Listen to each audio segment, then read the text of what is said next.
Hello guys, this is Mystic Gateway. My name is Mosire Frederick. I'll be your host today. And Yeah, and today I am Canon Rock, your co-host. We are very happy to join you today in another conversation. So beautiful. yes, so Canon, what are we having today? Today I came about a certain topic, and I was really discussing it with myself actually during my morning manifestation and meditation as well. And I was able to think about a very unique topic and the difference or the need or what goes about when you have what we call a desire Hmm? and when you have cultivated a habit. What goes in between the two? Mm-hmm. What is the threshold? What happens when you have the desire to do something and when you've already planned a habit? So you mean that desire creates some patterns that maybe the habits that are within you, uh, they're not sustaining the life that you're living. They're creating a pattern of discomfort. Yeah. Very true. Okay. And when you have a habit of doing something, Hmm? when you've created a plan, a habit is more of like a plan. Yes. When you have a plan to engage in something, you've already seen ahead.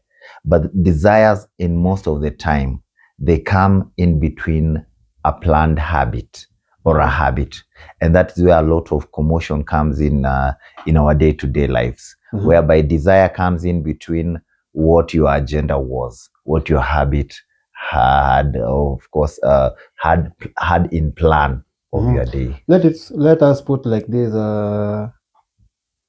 Before desire, Mhm. there is appetite. Yeah, We spoke about it another day. yeah, If there is yeah. no appetite, Yes. there is no desire. True. So let us now join the two, Mm-hmm. appetite and desire. And Mhm. how can you cancel appetite Mhm. so that your desire cannot interfere with your sequence? Very right. Now, in essence, we know that appetite is something that comes in a form of interest, in a form of need, and it's most of the time it comes in what we call an kind of emergency. Mhm. It's very tough for you to get an appetite without a plan. Mhm. Yeah. So when you have sat in a place in yourself and you want to avoid the need for desire and creating these appetites that come in the end to bring about desire, you need to have a schedule kind of life. We normally say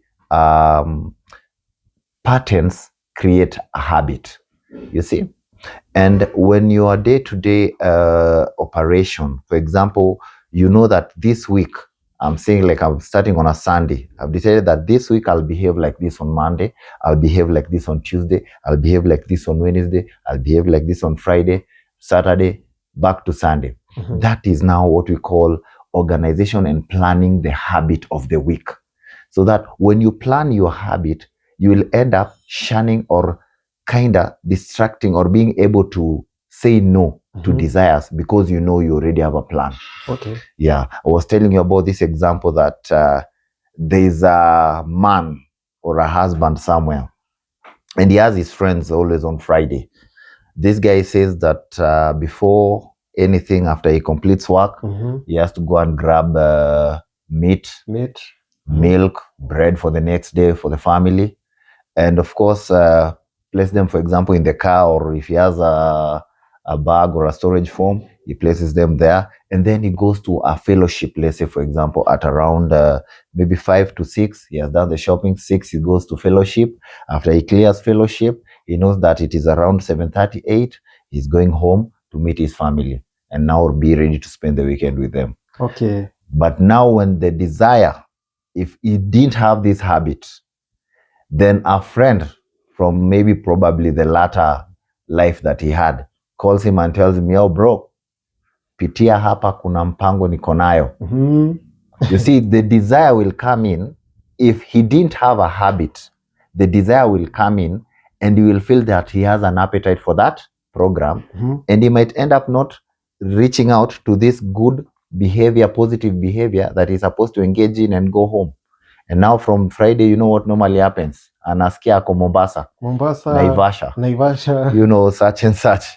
So I believe for you to defeat desire, then you need to place yourself in a certain habit. Okay. So hey guys, what Canon is trying to say here is desire is not merely an enemy. It just reduces that immediate satisfaction. You see, if you put like something like appetite aside, you can do a lot of things that sustains the world. So Canon is trying to show you that you can schedule your appetite and your desire so that you cannot conflict your daily life that you are going through. You can continue. And there's something very special as well. It's good that you said that desire sometimes it's not really desire that is a bad thing. You can also plan a habit for the desire. You get what I'm saying? You can plan a habit for the desire so that the desire cannot consume you. For example, you can organize yourself that if you have certain appetite, you know, there are those guys that probably do workout.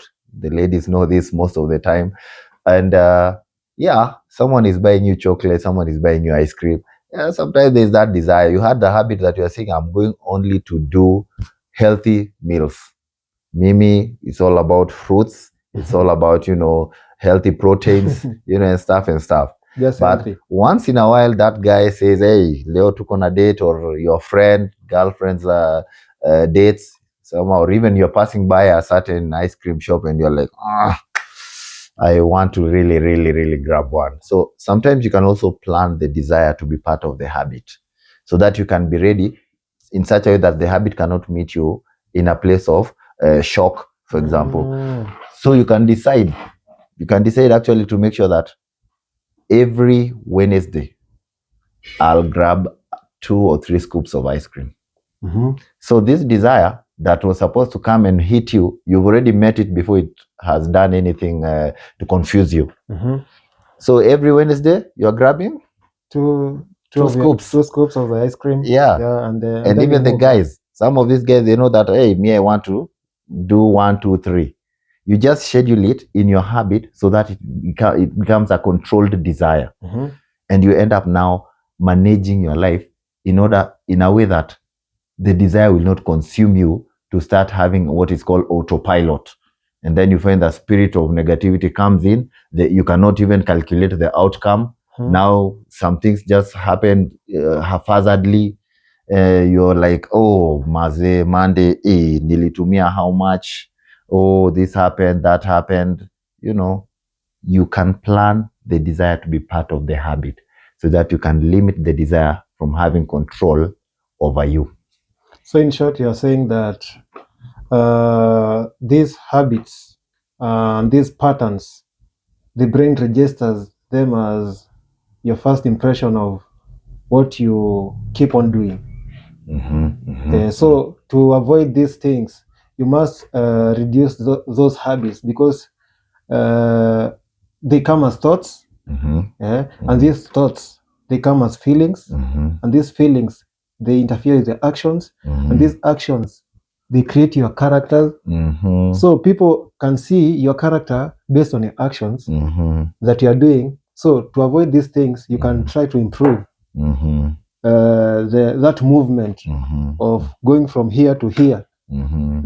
Like you can say a mature conscious does not dominate, because desire dominates things. Very true. So if you put like that, a weak person can say, how can I take something, or how can the world satisfy me?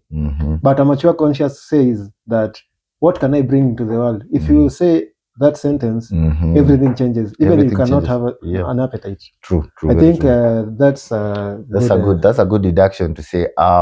Of course, now what I will come and say is, and I'll even deduct from what you're saying is, sometimes you might find that where you are right now, you know, you need to stop and assess yourself before now you move to the next step. Probably after listening to this podcast, you might need to stop, assess yourself, and look, the direction which you are headed and see if it's a good direction or a bad direction.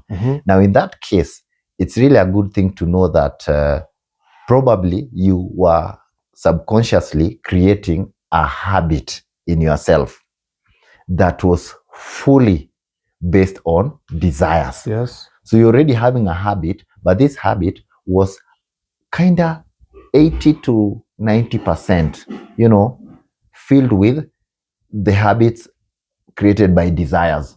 You see, for example, you're like eating ice creams all the time. You you keep on crying that I want a healthy life and stuff. You keep on crying that I want to stop drinking alcohol. You keep on crying that you want to stop maybe using bad language. You want to have a good home. You want to stop having, fights in your home. You want to start having a kid that is performing, kids that are performing. You want to change all the setup. You want to have a good relationship with your relatives. And you stop at a moment and realize the desires of the flesh. I was interested in a lot of desires and were creating a habit that is not relating better to the people around me, better to me, better to the things that I'm surrounding myself with. So it's time when you assess yourself, now you have to understand that I have to shun away. I have to call myself to a stop, that I start creating habits that are filled with direction rather than movement. Okay. Moving in a way that you understand that this is not good. And you can even ask yourself, is this good? Is this bad? These years that I've been doing this, has it been assisting me? Now you start creating a habit that is not filled with the desires that were negative, and starts creating a habit that of desires and needs that are positive, inflicting your life. Okay. Yeah. So as we wind up, today I think the people out there, Yeah. they are going to change their movement of appetite, Yeah. so that they don't have this immediate satisfaction. Immediate satisfaction controls you. True. It controls your movement. True. So what can you tell these people to control their desire, or to change these habits and patterns that create a stagnating life? They feel like suffering. What can you tell as we wind up? Well, I'd like to communicate to a lot of different kinds of culture. Of course, it starts with understanding where you're coming from and where you are going. Of course, basically, before we get to, I normally say on a lower level of understanding yourself, you should be able to understand the surrounding that you are in. Gauge it from the kinds of the way the people around you give you the reflection of who you are. Sometimes you find that you are really in a place whereby people keep on saying negative things about you, and you are like, people don't like me. Well, it is time you ask yourself, what could I be doing that the people around me are finding that they don't like, and that's why they keep on like talking bad about me. That is the starting point. You have to assess yourself from an external point. That is normally on a lower level. I normally say that's what you normally need to assess from a lower level. Look at it in the sense that people are saying this, go and ask. Just be brave and start asking the people near and next to you. Go to your sister, go to your brother and tell them, wait, it's been many, many years. I'm now maybe 20, 25. What do you think? Have you seen the wrongs that I do? Have you seen the positive that I do? Start from those people, start from your parents, start from your, siblings, young relatives. Go outside to friends, ask them the questions. And when they tell you this and that, go and jot down those things and try to make a new habit with those good corrections that they have given you. All right. Okay. And that guys, that is for Mystic Gateway episode today. Thank you, Kanan. Thank you so much, Mr. Thank you for the Bosire. topic of desire. I think it will really, really help out there.